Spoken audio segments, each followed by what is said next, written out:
আজ আমার উপস্থাপনায় থাকছে রমানাথ রায়ের সব জানতা গল্পটি। তাহলে শুরু করা যাক।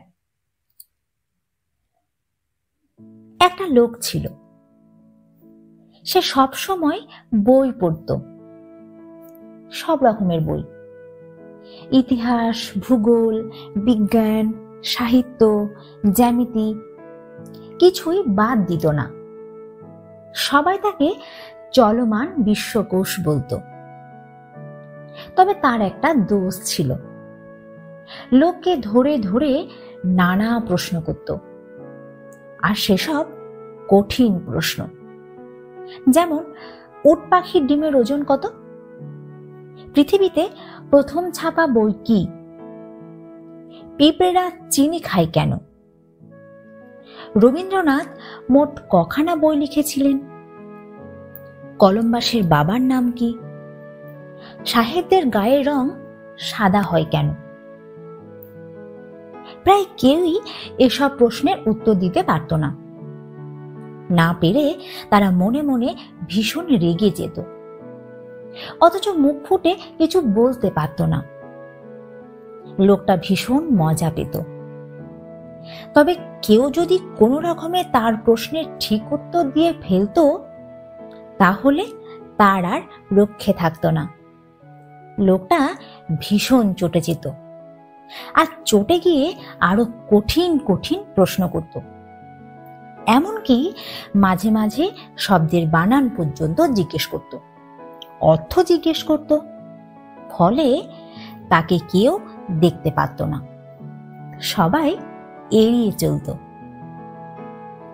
একদিন অনেকে মিলে ঠিক করলো, লোকটাকে জব্দ করতে হবে। কিন্তু কিভাবে করবে? লোকটা তাদের যেমন কঠিন কঠিন প্রশ্ন করে, তারাও তেমনি তাকে কঠিন কঠিন প্রশ্ন করবে। সবাই তখন নানা দেশের নানা পণ্ডিতদের সঙ্গে সলা পরামর্শ করতে লাগলো, নানা কঠিন প্রশ্ন জোগাড় করতে লাগলো। তারপর প্রতিদিন লোকটার বাড়ি একজন করে যেতে লাগলো, কঠিন কঠিন প্রশ্ন নিয়ে। সেসব প্রশ্ন ছিল অনেকটা এরকম: কলার খোসায় মানুষ আছাড় খায় কেন? স্বপ্ন কি করে মাঝে মাঝে সত্যি হয়? মেয়েরা আরশোলা দেখলে ভয় পায় কেন? শেক্সপিয়ার বলে সত্যি কেউ ছিল কি? পাগলকে পাগল বললে রেগে যায় কেন? সন্ধ্যাবেলা অনেকে ছুঁচ বিক্রি করে না কেন? লোকটার কাছে এসব প্রশ্ন একেবারে জলের মতো। তাকে একেবারে ভাবতে হতো না, মুখে মুখে উত্তর দিয়ে দিত। যারা বুক ফুলিয়ে আসতো, তারা মুখ নিচু করে ফিরে যেত। কেউই লোকটাকে জব্দ করতে পারল না। শেষে সবাই হেরে গিয়ে হাল ছেড়ে দিল। আস্তে আস্তে লোকটার বয়স বাড়তে লাগলো, মাথার চুল সাদা হতে লাগলো, সারা বাড়ি বয়ে ভরে গেল, এমনকি পা রাখার জায়গা রইল না। লোকটা আরো অনেক কিছু জানলো, আরো অনেক পণ্ডিত হয়ে উঠল। লোকে তাকে আরো ভয় করতে লাগলো। কিন্তু একদিন একেবারে অন্যরকম একটা ঘটনা ঘটল। কোত্থেকে একটা ছেলে তার ঘরে এসে ঢুকলো। লোকটা তখন চেয়ারে বসে পড়ছিল। মুখ তুলে তাকালো। কি চাই? একটা কথা জানতে চাই। কি কথা? আপনার কাছে মোট কত বই আছে? লোকটা এরকম একটা অদ্ভুত প্রশ্ন শুনে চমকে উঠল। কি উত্তর দেবে ভেবে পেল না। তারপর বলল, কি হবে তোমার জেনে? আমি জানতে চাই। জেনে কি হবে? জেনে কি হয়? ঠিক আছে, কাল এসো, কাল বলবো। ছেলেটা চলে গেল। লোকটা কিছুক্ষণ গুম হয়ে বসে রইল, কারণ এরকম একটা প্রশ্ন কেউ যে তাকে কোনোদিন করতে পারে তা সে ভাবতে পারেনি। তবে তার মনে হলো সে যখন এত জানে তখন তার ঘরে কখানা বই আছে তাও তার জানা উচিত ছিল। এটা তারই দোষ, তারই জ্ঞানের অপূর্ণতা। লোকটা আস্তে আস্তে উঠে পড়ল, তারপর প্রত্যেক ঘরে ঢুকে বই গুনতে লাগলো। গুনতে গুনতে ক্লান্ত হয়ে পড়ল, একটু বিশ্রাম নিয়ে আবার গুনতে শুরু করলো। আবার গুনতে গুনতে ক্লান্ত হয়ে পড়ল, আবার বিশ্রাম করে আবার গুনতে শুরু করলো। এইভাবে গুনতে গুনতে সারা দিন চলে গেল।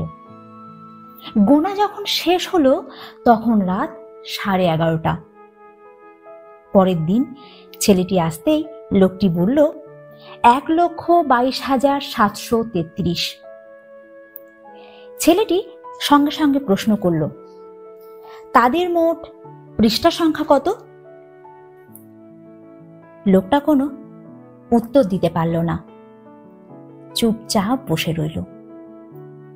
তার মুখ চোখ দেখতে দেখতে লাল হয়ে উঠল। কিন্তু কি করবে?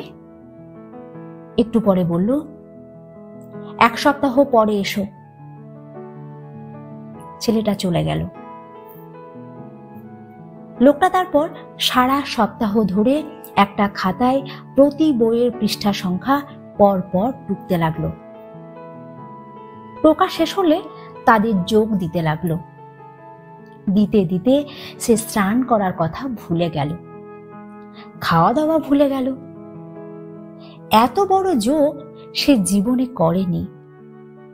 করতে গিয়ে তার বারবার ভুল হতে লাগলো। শেষে অনেক কষ্টে একটা যোগফল দাঁড় করালো। বারবার সেটা মিলিয়ে দেখল, ঠিক আছে, কোনো ভুল নেই। লোকটা নিশ্চিন্ত হলো। ছেলেটা 1 সপ্তাহ পরে এলো। লোকটা তাকে দেখেই বলল, 3,87,51,502। ছেলেটা সঙ্গে সঙ্গে প্রশ্ন করল, মোট লাইন কত? এবার লোকটা ভীষণ রেগে গেল, কিন্তু এবারেও বলতে পারল না। কি বলবে? সে তো সত্যি সত্যি এর উত্তর জানে না। এসব সে কোনোদিন গুনে দেখেনি। গুনবার কথা তার মনেও হয়নি, কিন্তু করার কিছু নেই। ছেলেটাকে লোকটা 1 মাস পরে আসতে বলল। লোকটা 1 মাস ধরে সব বইয়ের লাইন গুনতে লাগলো। গুনে গুনে খাতায় টুকে যোগ করতে লাগলো। ছেলেটা 1 মাস পরে এলো। লোকটা তাকে যোগফল বলল, কিন্তু ছেলেটার প্রশ্ন শেষ হলো না। বাক্যের সংখ্যা জানতে চাইল। লোকটা একদিন তার উত্তর দিল। ছেলেটা তারপর শব্দ সংখ্যা জানতে চাইল। লোকটা একদিন তারও উত্তর দিল। ছেলেটা তারপর অক্ষরের সংখ্যা জানতে চাইল। লোকটা একদিন তারও উত্তর দিল। তবু ছেলেটা পরপর প্রশ্ন করেই চলল। সে একে একে বইগুলোর দাম জানতে চাইল, প্রকাশকের নাম জানতে চাইল, মুদ্রকের নাম জানতে চাইল। উত্তর দিতে দিতে লোকটা একদিন ক্লান্ত হয়ে পড়ল। ছেলেটাকে বলল, কি হবে এসব জেনে? ছেলেটা পাল্টা প্রশ্ন করল, কি হবে উট পাখির ডিমের ওজন জেনে? লোকটা কোনো উত্তর দিতে পারল না, মাথা নিচু করে বসে রইল। ছেলেটা আবার প্রশ্ন করল, কি হবে উট পাখির ডিমের ওজন জেনে? লোকটা এবারেও উত্তর দিতে পারল না। আগের মতো মাথা নিচু করে বসে রইল। ছেলেটা তারপর চলে গেল, আর কিছু প্রশ্ন করল না। লোকটা বসে বসে ভাবতে লাগলো, কি হবে উট পাখির ডিমের ওজন জেনে? লোকটা সব কাজ ভুলে গেল। ওই এক প্রশ্ন তার মাথার মধ্যে ঘুরতে লাগলো। একদিন চলে গেল, দুদিন চলে গেল, এক সপ্তাহ চলে গেল, এক মাস চলে গেল। তবু কোনো উত্তর তার মাথায় এলো না। শেষে নিজেকে জিজ্ঞেস করে বসল, আমি এতকাল এসব জেনেছি কেন? কিসের জন্য জেনেছি? কার জন্য জেনেছি? লোকটার ভীষণ মন খারাপ হয়ে গেল।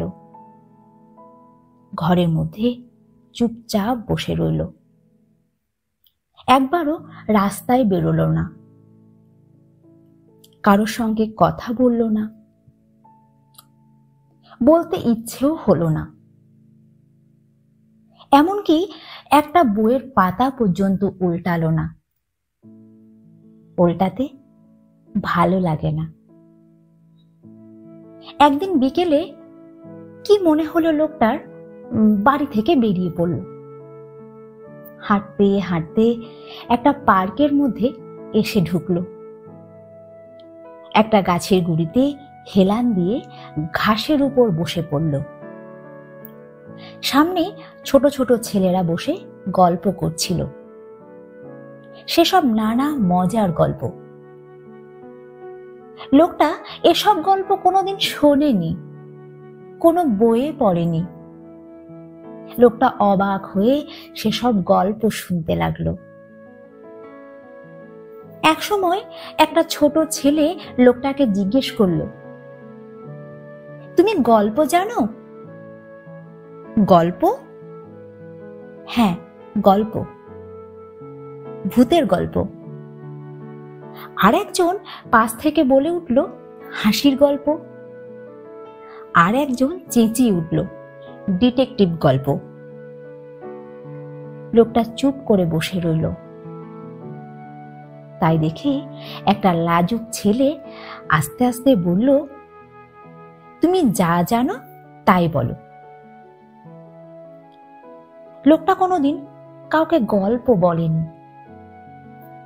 কেউ তার কাছ থেকে কোনোদিন কোনো গল্প শুনতে চায়নি। সে চিরকাল লোককে প্রশ্ন করে এসেছে। লোকেরা চিরকাল তাকে প্রশ্ন করে এসেছে। সে প্রশ্ন করতে জানে, সে উত্তর দিতে জানে। সে কি আজ কি গল্প বলতে পারে?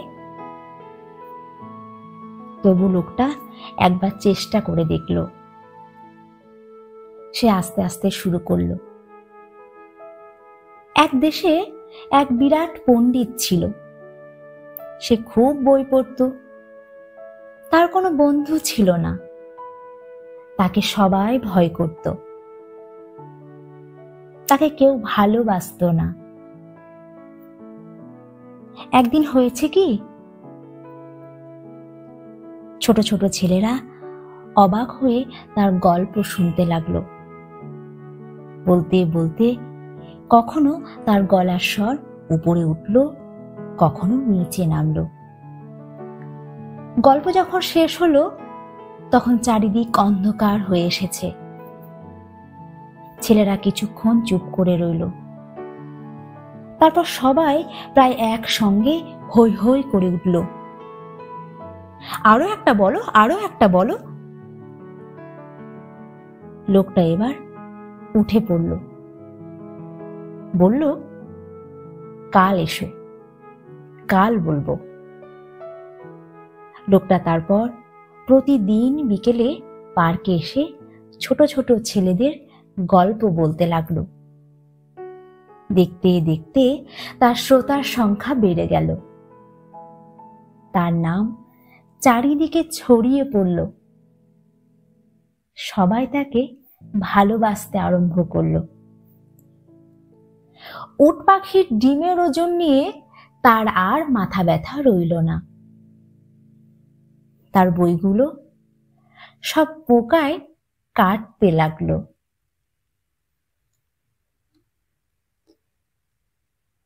আজকের গল্প যদি তোমাদের ভালো লেগে থাকে তাহলে আমাকে অবশ্যই কমেন্ট করে জানাবে এবং শেয়ার করবে বন্ধুদের সাথে। এরকম আরো গল্পের জন্য চ্যানেলটিকে সাবস্ক্রাইব করতে কিন্তু ভুলো না। ধন্যবাদ।